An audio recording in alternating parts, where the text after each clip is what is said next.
Baik, bismillahirrahmanirrahim. Assalamualaikum warahmatullahi wabarakatuh. Perkenalkan, nama saya Farhan Dirwan, mahasiswa Ilmu Kelautan Universitas Sriwijaya Angkatan 2019. Di sini merupakan laporan akhir berupa video dari praktikum akustik kelautan dengan materi akustik ikan. Jadi sebelum masuk ke pengolahan data, kita menggunakan dua software di sini. Yang pertama ada EcoView versi 4 dan juga menggunakan ArcGIS. Jadi langsung aja kita masuk ke pengolahan datanya. Yang pertama itu kita buka dulu EcoView, lalu kita add data dan masukkan juga data yang ingin kita olah. Di sini saya menggunakan track 5. Lalu centang semua pada bagian row variable. Kita klik 2 kali, maka akan muncul tampilan ekogram seperti ini. Jika sudah, itu kita ke ekogram, lalu ke variabel properties. Di sini untuk minimum threshold, maksimum threshold, temporary threshold, sama minimum TS threshold itu kita centang semua. Lalu untuk color display minimum sama color display range itu masing-masing -70 dan juga color display range-nya itu 36. Untuk grid itu kita menggunakan ping number dengan number of pings between itu grid line-nya 100. Saw depth-nya itu di sini saya langsung masukin aja depth orange. Separation-nya itu saya menggunakan 1. Lalu pada analisis ini kita masuk analisis. Selanjutnya kita ke apply calibration setting, itu kita buka jadi manual. Kita ke kalkulator. Di sini kita menggunakan frekuensi 200 kHz. Lalu pada sound speed-nya itu kita copy. Kita ubah di sininya sound speed. Nah, lalu pada absorption coefficient-nya juga kita ubah agar data dari ekogram tadi itu menyesuaikan dengan data yang kita punya. Kita klik apply, maka otomatis tampilan ekogram akan berubah seperti ini. Nah, ada dua bagian yang akan didigitasi pada ekogram kali ini. Yang pertama itu pada bagian atas perairan dan juga pada bagian dasar perairan. Nah, di mana pada bagian atas perairan itu berkisar antara 1 meter dan pada bagian perairan itu sekitaran sini. Nah, kenapa tadi saya menggunakan separation-nya itu 1 meter itu untuk memudahkan saya untuk melakukan digitasi. Di sini saya menggunakan digitasi, kita klik new editable line, kita pilih ganti aja jadi digitasi 1. Lalu kita klik OK, lalu kita lakukan digitasi pada permukaan perairan. Baik, jadi sini jika kita sudah melakukan digitasi pada garis pertama yaitu pada atas perairan, kita lakukan digitasi juga pada dasar perairan. Nah, kenapa perlu dilakukan dua digitasi? Karena kita ingin mencari kelimpahan ikan itu pada kolam perairan. Jadi di antara pada dasar perairan dan juga pada permukaan perairan itu pasti diharapkan adanya kelimpahan ikan. Jadi langsung aja kita ke new editable line, kita pilih digitasi 2. Terus pada filter sources line dengan cara kita menambahkan meteran ke dasar perairannya, di mana itu bertambah sekitar 1, 2, 3, 4, 1, 2, 3, 4, 5, 6, 7, 8, 9, 10. Bertambah sekitar 15. Kita klik OK. Nah, maka muncul garis lagi. Nah, di sini jika sudah, kita kembali ke ekogram, lalu ke variable properties. Di analisis kita ganti jadi digitasi 2. Untuk gridnya, separation-nya kita ganti menjadi 10 meter. Kita klik apply. Nah, tampilannya akan berubah seperti ini. Kita klik OK. Kita cek dulu integrasi cell-nya. Nah, karena ini masih berada di antara 1 sampai 5 meter, maka di ekogramnya kita ubah lagi separation depth-nya. Ini kita ubah jadi 100, nggak apa-apa. Kita klik OK. Nah, maka akan berubah separation depth-nya. Kita ganti integrate cell, maka akan terdigit itu bagian atas dan juga bawah.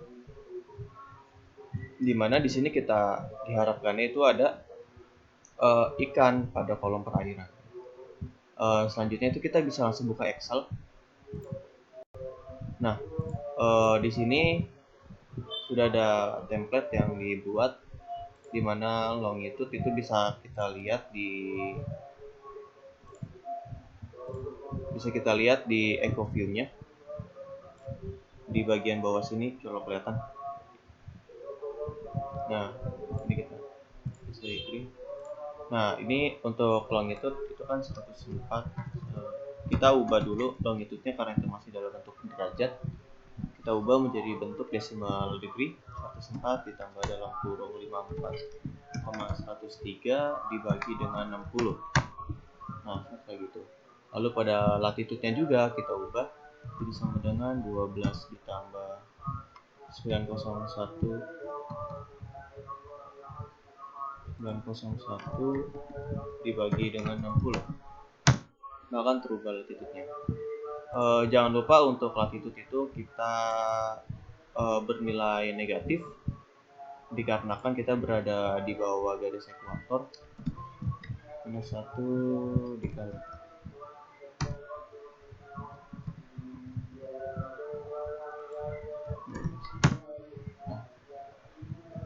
untuk NASC ini kita bisa lihat di integration result-nya kayak gini. Untuk NASC ini kita ambil dari sini 1024,68. Nah, Eichmann-nya itu bisa kita lihat di integration result juga ada 15. Nah, otomatis dari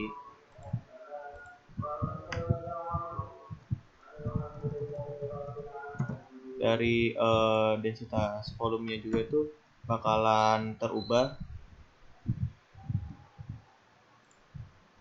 Yang 2 dibagi dengan OBS 14,999 dibagi dengan densitas area. Nah, ini densitas volumenya. Densitas area itu rumusannya NaSC dibagi dengan TOBS, sementara pada densitas volum itu rumusannya adalah Eichmann dibagi dengan densitas area. Lakukan digitasi hingga 10.000 ping ya.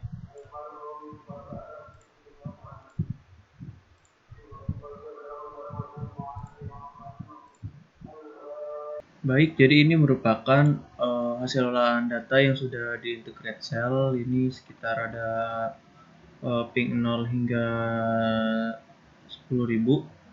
Lalu selanjutnya yang akan kita gunakan adalah longitude, latitude, NASC, height. NASC ini dapatkan dari nilai yang sudah saya jelaskan tadi. Longitude, latitude, sama densitas volume yang akan kita gunakan. Kenapa menggunakan densitas volume itu? Karena menandakan adanya ikan pada daerah tersebut. Selanjutnya kita bisa buka ArcMap. Lalu kita ke file, kita klik add data dan juga add XY data. Kita masukkan data Excel yang sudah dibuat tadi dalam bentuk txt tab delimited. Yang kita gunakan X field-nya itu longitude, Y field-nya latitude, Z field-nya itu kita menggunakan densitas volume. Dengan koordinat sistem yang kita gunakan adalah GCS-WGS 1984. Klik OK. Untuk persebaran ini bisa dilihat hasil persebarannya. Lalu kita masukkan add data, kita masukkan basemap atau Windows HP-nya. Nah, ini kalau kita zoom out bakalan kelihatan daratan. Nah, kayak gini.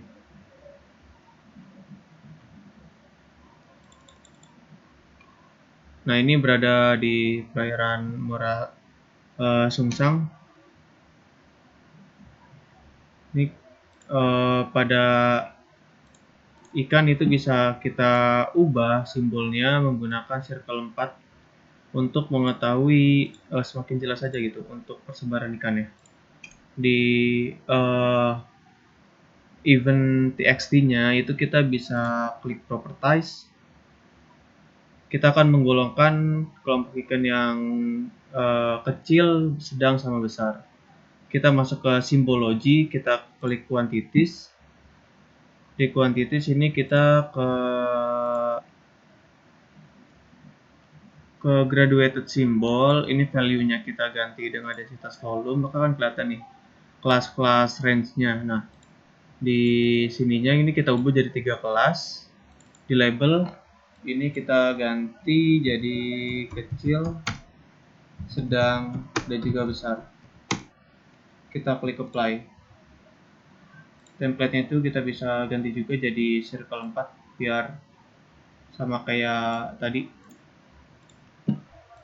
Apply, klik OK, maka kan tadi kayak gini. Ini merupakan persebaran ikan yang ada di Muara Susang dikategorikan jadi 3, kecil, besar, dan juga sedang. Selanjutnya kita akan masuk ke tahap layout peta. Kita klikkan yang dari bawah, file, kita masuk page and print setup. Di sini kita ubah jadi landscape, size-nya kita ganti jadi 4, lalu map page size-nya itu kita ubah jadi A3. Landscape juga, klik OK. Nah, mungkin pada tahap layout peta ini akan dipercepat saja. Baik, jadi ini merupakan peta yang sudah di layout. Itu sesudah kita layout dari petanya, itu kita bisa langsung ekspor aja. Kita ekspor. Nah, terus ini kita masukin ke tempat yang kita inginkan. Jangan lupa dikasih nama.